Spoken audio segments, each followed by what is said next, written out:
The Discovery emergency systems failing. Maya. Chen pressed her palm against the warm metal wall of asteroid station Delta 7, feeling the vibrations that shouldn't be there. The mining station shuddered around her like a dying animal, its structural supports groaning under stress they were never designed to handle. Red warning lights painted the narrow corridor in bloody shadows, and the air tasted of recycled fear and failing filters. "Come on, you stubborn piece of junk," she whispered. To the diagnostic panel, her fingers dancing across the cracked screen. The readout confirmed what she already knew but refused to accept. Main power down to 12%. Life support systems operating at minimal capacity. Communication array completely dead. The nearest rescue ship was 3 weeks away, and she had maybe 5 days of breathable air left. Maya had been the chief engineer on Delta 7 for 2 years. Ever since the mining consortium had decided they needed someone who could keep ancient equipment running on spare parts and determination. She was good at her job, maybe the best, but even she couldn't work miracles. The station had been hemorrhaging resources for months, and the recent solar flare had finally pushed it over the edge. The other crew members had evacuated on the last supply ship, but Maya had volunteered to stay behind. Someone needed to oversee the automated systems, they said. Someone needed to make sure the valuable mining equipment was secured, they said. What they really meant was someone needed to stay and die with the station if the repairs failed. She moved through the empty corridors, her magnetic boots clanking on the metal floor. The artificial gravity was fluctuating now. Another system pushed beyond its limits. Maya had grown up on Earth's lunar colonies, where mechanical failure meant death, so she understood the fragility of life in the void. But understanding didn't make it easier to accept. The Discovery, the observation deck, offered a panoramic view of the asteroid field. Chunks of rock and metal drifting in the endless darkness. Maya often came here when she needed to think, but today she was looking for something specific. The emergency beacon from her personal escape pod had been activated 3 hours ago, but the pod itself was gone. Either the docking clamps had failed or something had taken it. She adjusted the telescope's focus, scanning the nearby asteroids for any sign of her missing lifeline. Instead, she found something impossible. Nestled between 2 large asteroids, barely visible against the starfield, was a ship. Not human, definitely not human. The hull was smooth and organic-looking, like it had been grown rather than built. Bioluminescent patterns pulsed along its surface in hypnotic waves of blue and green. What the hell? Maya breathed, her training kicking in automatically. She activated the recording systems, even though the communication array was dead. Someone needed to document this, even if she was the only one who would ever see it. The ship was massive, at least 3 times the size of Delta 7, and it was drifting. No engine signature, no heat bloom, no signs of active systems.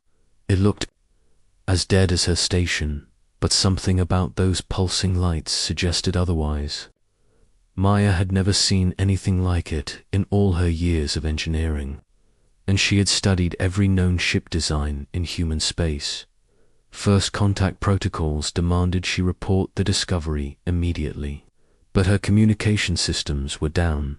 Standard procedure was to avoid contact with unknown alien technology, but standard procedure assumed she had other options.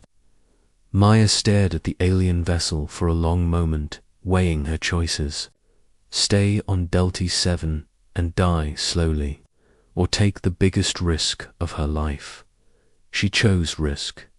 Crossing the void, the maintenance pod wasn't designed for long-distance travel, but Maya had modified it over the past year, adding extra fuel tanks and a better life support system. She told herself it was for routine repairs on the station's exterior. But part of her had always known she might need to make an emergency run someday. The journey to the alien ship took 40 minutes of careful navigation through the asteroid field. Maya kept expecting the vessel to react to her approach, to come alive with defensive systems or warning signals, but it remained silent.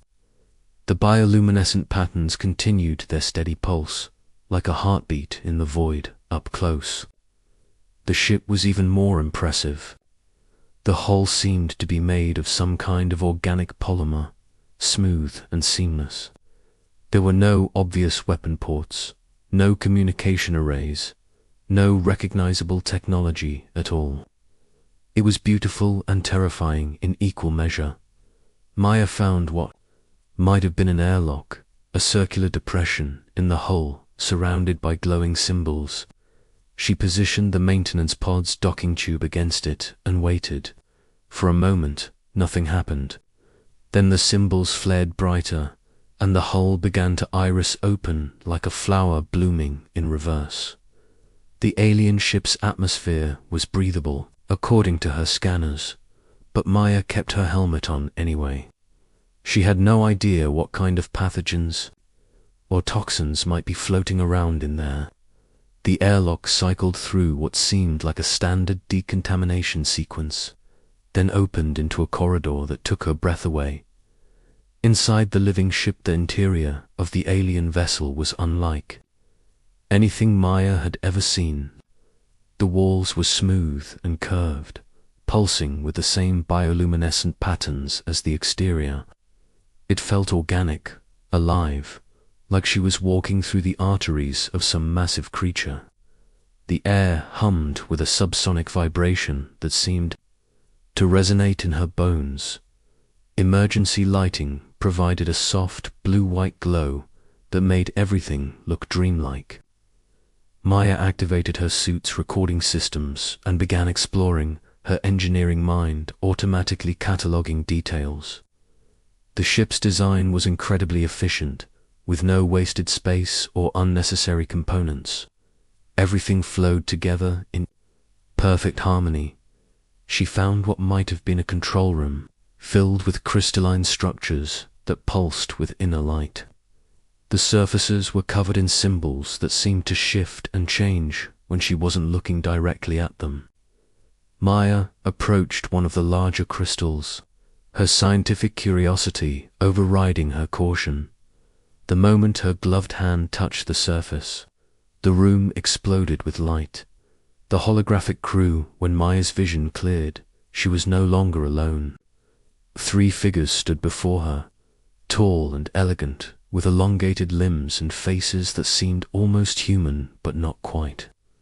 Their skin had a subtle iridescent quality, and their eyes were larger than human eyes, filled with swirling galaxies of light. They wore no clothing, but patterns of bioluminescence danced across their skin like living tattoos. Human, the center figure spoke, its voice somehow transmitted directly into Maya's mind. "You should not be here. This vessel is quarantined." Maya's heart hammered against her ribs, but she forced herself to remain calm. First contact protocols, she reminded herself. Be respectful, be cautious, be honest. "I'm Maya Chen, Chief Engineer of the mining station Delta 7, she said, her voice steady despite her fear. "My station is dying and I need help. Are you real?" The 3 figures exchanged glances, and Maya realized they were translucent, like holograms, but more solid somehow. The one who had spoken stepped forward. "I am Kelthus, former captain of the Zephyrian vessel Whisper of Stars. We are recordings, imprints left behind when our physical forms were destroyed. We have been waiting for someone to find us, someone who might understand the danger we carry." "Danger?" Maya asked, though part of her already knew this was too good to be true. "Our ship's quantum drive has been damaged," another figure said. This one slightly smaller, with more intricate bioluminescent patterns. I am Nixara, the ship's quantum engineer.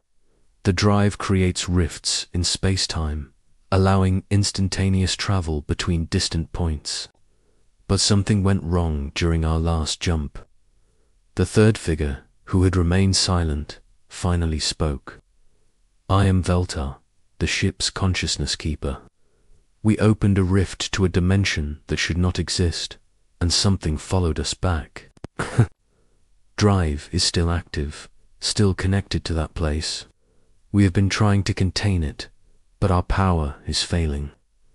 Maya felt a chill that had nothing to do with the ship's temperature. What kind of something? Entities of pure energy. Explained. They exist in a dimension where matter does not, and they hunger for our reality.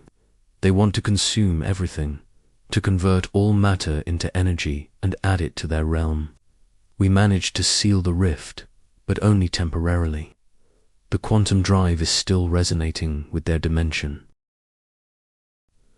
If someone were to activate the drive, Nixara continued, it would tear open the rift again, and this time we would not be able to close it. Maya stared at the three holographic figures, her mind racing. But the drive could get me home, couldn't it? If I could control it, modify it somehow. The knowledge required is beyond human understanding, Veltar said gently. The quantum mathematics alone would take decades to master. And even if you could operate the drive, the risk of opening the rift is too great. We cannot allow it. So, what are you suggesting? Maya asked, though she already knew the answer. Return to your station, Kelfa said. We will try to boost your communication systems, help you send a distress signal. Perhaps rescue will come in time. Maya laughed bitterly. Rescue is 3 weeks away, and I have 5 days of life support left. You're asking me to choose certain death over uncertain risk. We are asking you to choose the survival of both our species over your own life, Nixara said. It is a hard choice, but it is the right one. The quantum chamber Maya stood in the ship's quantum chamber, staring at the drive that could save her life or destroy the universe.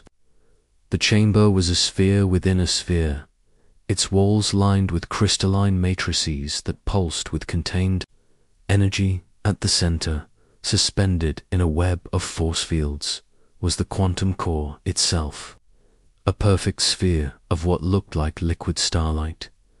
The Zephyrian holograms had shown her this place reluctantly, after she had insisted on understanding exactly what she was refusing to use.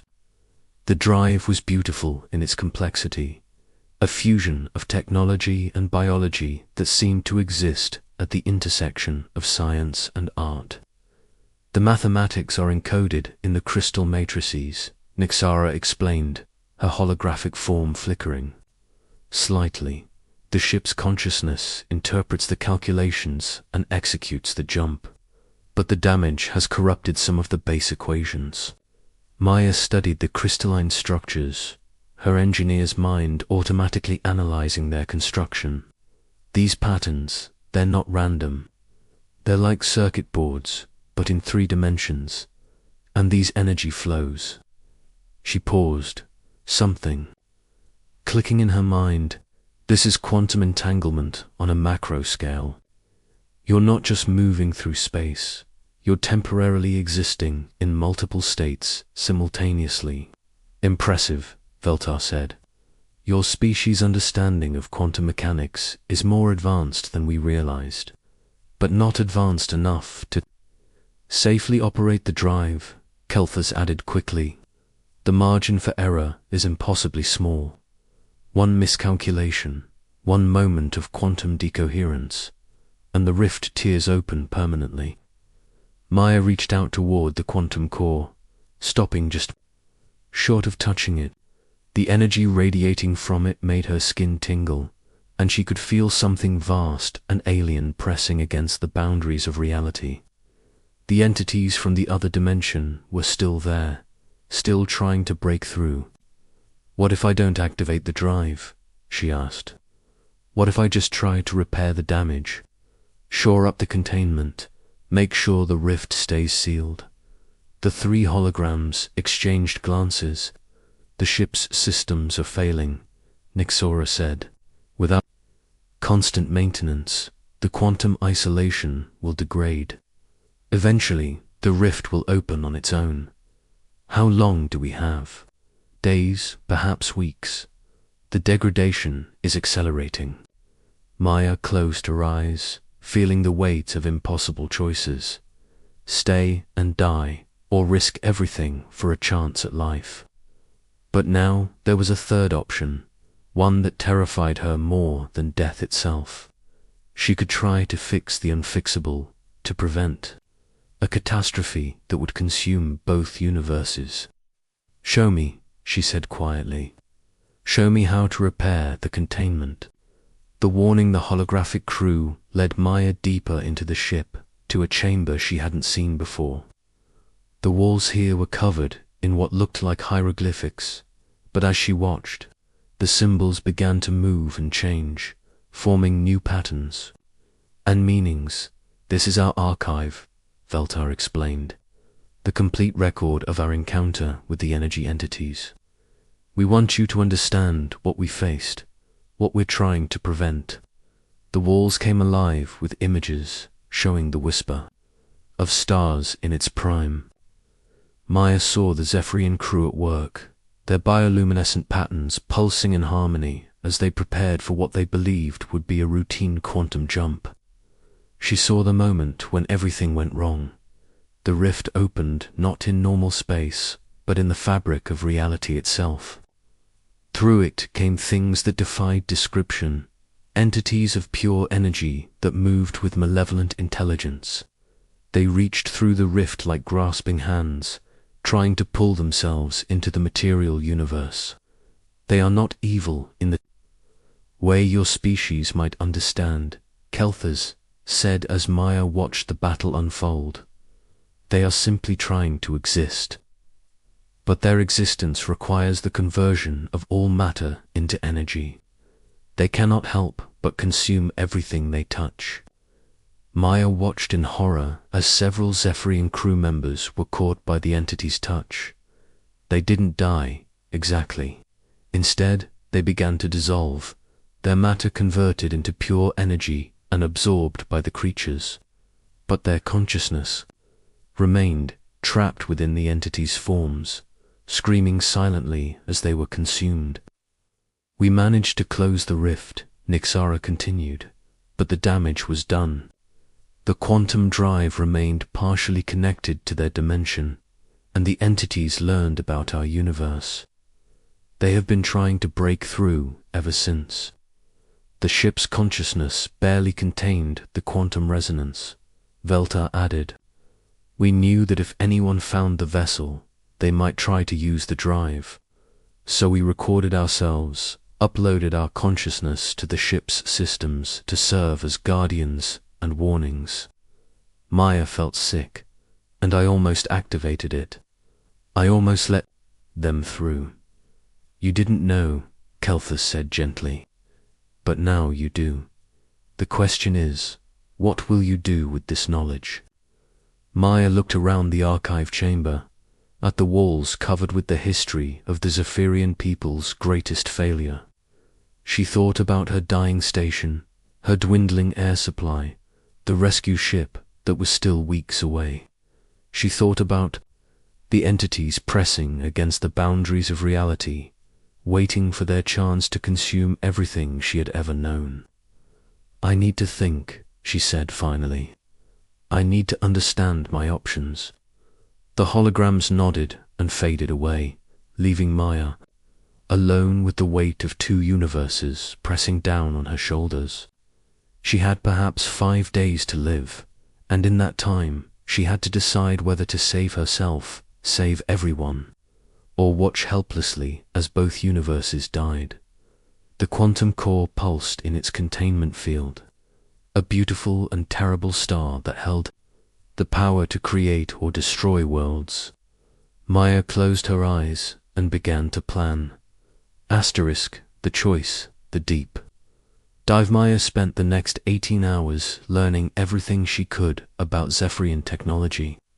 The ship's archives were vast, containing thousands of years of scientific advancement, but she focused on the quantum drive and its catastrophic malfunction. Her engineering background helped her understand the basic principles, but the mathematics were unlike anything in human science. The energy entities existed in what the Zephyrians called the flux dimension, a realm where matter could not exist in its normal state. Everything there was pure energy, constantly changing and flowing. The entities themselves were vast consciousnesses made of organized energy patterns, and they had been trying to break into the material universe for eons. They are not malevolent, Veltar explained, as Maya studied the quantum equations. They simply exist in a state that is incompatible with matter. When they touch our reality, conversion is inevitable. They cannot help but transform everything they encounter. Maya rubbed her tired eyes.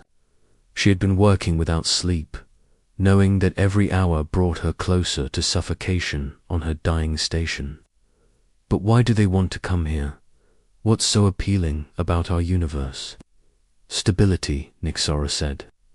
In the flux dimension, nothing is permanent. Consciousness can exist, but it cannot build, cannot create lasting structures. They see our universe as a place where they could finally build something permanent. By destroying everything that already exists, Maya pointed out. They do not see it as destruction, Kelthus said. To them, matter is simply energy in an inefficient state. They believe they would be liberating it, allowing it to achieve its true potential. Maya studied the holographic displays showing the quantum mathematics. The equations were incredibly complex, but she was beginning to see patterns. The Zephyrians had been trying to create a stable wormhole, a permanent gateway between distant points in space. But their calculations had been slightly off, and instead of connecting 2 points in normal space, they had connected to the flux dimension. The resonance frequency is wrong, she said, pointing to a series of equations. Here, in the quantum harmonic matrix, you were trying to match the fabric of space-time, but you accidentally matched the frequency of the flux dimension instead. The 3 holograms stared at her in surprise. That is correct, Nyxara said slowly. It took our best scientists weeks to identify that error. How did you? I'm an engineer, Maya said simply. I troubleshoot problems for a living, and this is just a really complicated engineering problem. She turned back to the equations, her mind racing. The question is, can the frequency be corrected? Can we tune the quantum drive to our universe instead of theirs? Theoretically, yes, Veltar said. But the process would require conscious interaction with the quantum field itself. The ship's consciousness is too damaged to perform such a delicate operation. What about human consciousness? Maya asked. Could I interface with the quantum field? The holograms exchanged worried glances. The process would be extremely dangerous, Kelthus warned. Direct quantum interface has a high probability of consciousness fragmentation. You could lose your mind entirely, or I could save both universes, Maya countered. What are the odds of success? Unknown, Nyxara admitted. No organic consciousness has ever attempted direct quantum interface, but there is something about human neural patterns that might be advantageous. Your species thinks in ways that are more flexible than ours. Maya considered this. Her air supply was down to 4 days, and the quantum containment was degrading faster than expected. Soon, the choice would be taken away from her entirely. Show me how to do it, she said. The quantum interface chamber, was located at the heart of the ship, directly connected to the drive core. Maya stood before a crystalline archway that pulsed with the same energy as the quantum field itself. According to the Zephyrians, stepping through the arch would connect her consciousness directly to the ship's quantum matrix. Once you interface with the system, Nixara explained, you will experience reality from the perspective of the quantum field itself. You will see the mathematical structure underlying space-time, the energy patterns that define existence itself. But you will also be vulnerable to the entities in the flux dimension. They will sense your presence immediately, Veltar added, and they will try to convert your consciousness just as they converted our crew members. You must complete the frequency adjustment before they can reach you. Maya nodded, trying to project more confidence than she felt. How long do I have? Minutes, perhaps seconds, Kelthers said grimly. The interface process is not instantaneous. You will exist in both states simultaneously until the adjustment is complete. Maya looked at the quantum archway, feeling the energy radiating from it. This was insane. She was about to plug her brain directly into an alien quantum computer and hope she could solve a problem that had stumped the greatest minds of an advanced civilization, but the alternative was letting two universes die. If I don't make it back, she said quietly, make sure the containment holds as long as possible. Maybe someone else will find a solution. Maya, Veltar said, and for the first time, the hologram's voice carried real emotion. Thank you. Whatever happens, you are giving both our species a chance. Maya smiled grimly and stepped through the archway. The quantum realm reality exploded around Maya in a cascade of mathematics and energy. She found herself existing in a space that wasn't space, surrounded by the fundamental equations that governed existence itself. She could see the quantum threads that connected every particle in the universe, the probability waves that defined reality. It was beautiful and terrifying. Maya felt her consciousness expanding, becoming something more than human. She could perceive dimensions beyond the normal four, see the hidden structures that bound matter and energy together. And she could see the rift. It hung in the quantum field like a wound in reality, a tear in the fabric of space-time itself. Through it, she could see the flux dimension, a realm of pure energy where vast consciousnesses swirled in eternal motion. The entities had noticed her presence, and they were coming. Maya forced herself to focus on the quantum equations surrounding the rift. The mathematics were clearer now, seen from this perspective. She could see exactly where the Zephyrians had made their error, how the resonance frequency had been shifted from normal space-time to the flux dimension. The correction would require careful manipulation of the quantum field itself, adjusting the harmonic frequencies one by one. But the entities were getting closer, their energy patterns reaching through the rift like grasping tentacles. Maya began to work, her consciousness interfacing directly with the quantum mathematics. She adjusted the first harmonic, feeling the rift shudder as the resonance began to change. The entities reacted immediately, their approach becoming more urgent. She could feel them now, vast intelligences made of pure energy. They weren't evil, she realized. They were desperate. They had been trapped in the flux dimension for eons, unable to create anything permanent, unable to build the structures that consciousness craved. They saw the material universe as salvation, even if that salvation meant destroying everything in it. Maya adjusted the second harmonic, then the third. The rift was beginning to shift, its resonance frequency slowly changing from the flux dimension. back to normal space-time. But the entities were almost upon her now, their energy patterns reaching into the quantum field where her consciousness existed. The touch of energy, the first entity reached Maya just as she was adjusting the fourth harmonic. Its touch was like being struck by lightning, but instead of pain, she felt a strange sense of completion. The entity's consciousness merged partially with hers, and suddenly she could understand its thoughts. "We seek form," it communicated, its mental voice like the sound of stars being born. "We seek permanence. Help us exist in your realm." Maya felt her consciousness beginning to fragment under the entity's influence. She could feel her human thoughts being converted into pure energy, her memories becoming part of the entity's vast intelligence. But she also felt something else, something the entity hadn't expected: human stubbornness. No, she thought back, forcing her consciousness to remain coherent. Not like this, not by destroying everything. She continued working on the harmonic adjustments, even as more entities reached through the rift.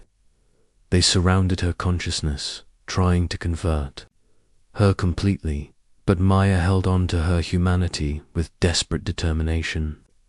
The fifth harmonic shifted, then the sixth. The rift was changing, its resonance frequency approaching normal space-time.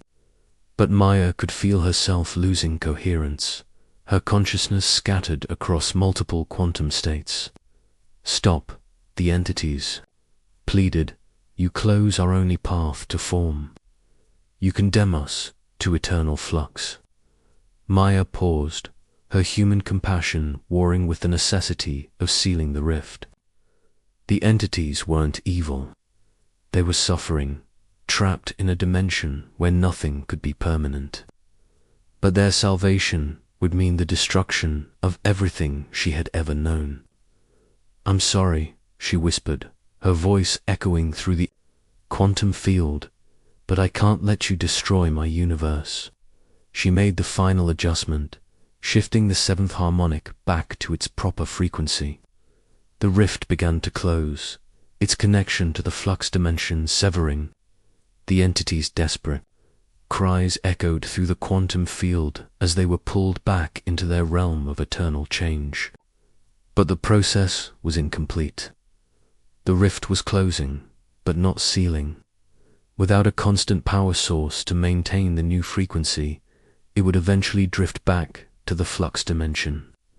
Maya realized with growing horror that someone would have to stay in the quantum field, constantly adjusting the harmonics to keep the rift sealed. "The sacrifice, we will do it," Kelthus said, his holographic form appearing in the quantum field. "We have existed as recordings for long enough. It is time for us to serve a final purpose." Maya felt the three Zephyrian consciousnesses joining her in the quantum field. They had uploaded themselves from the ship's systems, committing their last remnants of existence to maintaining the frequency lock. "But you'll be destroyed," Maya protested. "Your consciousness will be consumed by the quantum field." "We are already dead," Nixara said gently. "We have been dead for months, existing only as echoes in the ship's memory. This way, our death will have meaning." The three Zephyrians began to integrate themselves into the quantum matrix, their consciousness patterns becoming part of the fundamental structure that maintained the frequency lock. Maya felt their presence stabilizing the rift, holding it in its sealed state. "Go," Veltar said, his voice already beginning to fade. "Return to your physical form. Live the life we can no longer live." Maya felt herself being pulled back through the quantum archway, her consciousness returning to her human body. She stumbled, gasping, as reality reasserted itself around her. The quantum field was stable, the rift sealed, and the three holograms were gone. The journey home, the whisper of stars, was fully operational now, its quantum drive purged of the dangerous resonance frequency. Maya stood on the bridge, looking out at the stars through the ship's organic viewports. The navigation systems had been programmed with her home coordinates, and the ship was ready to make the jump. She had spent the last 2 days learning to operate Zephyrian technology, guided by the ship's consciousness. The vessel was more than just a machine. It was a living entity, capable of thought and emotion. It had welcomed her aboard, grateful for her sacrifice in sealing the rift. Ready for quantum jump, the ship's voice whispered in her mind, a sound like wind through crystal caves. Maya took a deep breath and nodded. "Take us home." The universe folded around them, space-time bending according to the corrected equations. Maya felt the ship slip between dimensions, traveling through the quantum foam that underlay reality. But this time, there was no connection to the flux dimension, no risk of tearing open forbidden rifts. The jump lasted only seconds from her perspective, but when it ended, Maya found herself in familiar space. Earth's sun shone in the distance, and she could see the navigation beacons that marked human territory. She had made it home. The new alliance, Maya's return to human space, caused quite a stir. The appearance of an alien vessel, even one carrying a human crew of one, triggered every defense protocol in the book. But Maya managed to convince the authorities that she came in peace, and that the Zephyrian ship represented an opportunity for unprecedented cooperation. The debriefing took weeks. Military officials, scientists, and diplomats all wanted to hear her story, to understand how she had made contact with an alien species and prevented an interdimensional catastrophe. Maya told them everything, holding nothing back. The whisper of stars became the foundation for a new chapter in human history.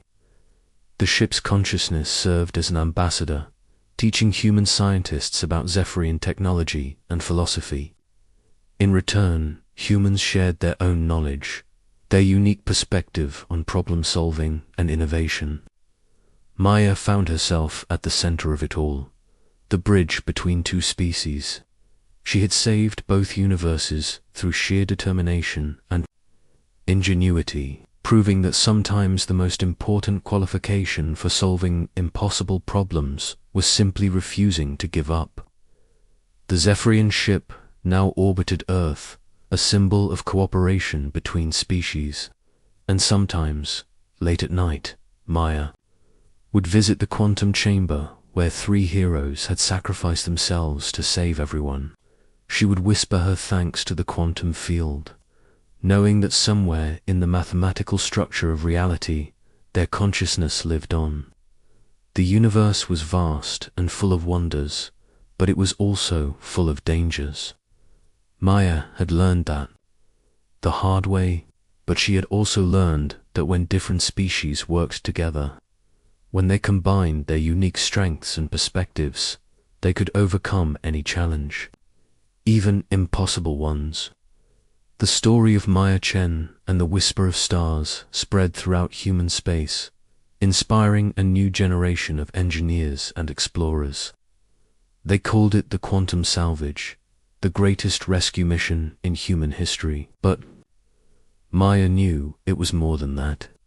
It was proof that humanity's greatest strength wasn't their technology or their weapons. It was their refusal to give up, even when the odds were impossible, even when the universe itself hung in the balance.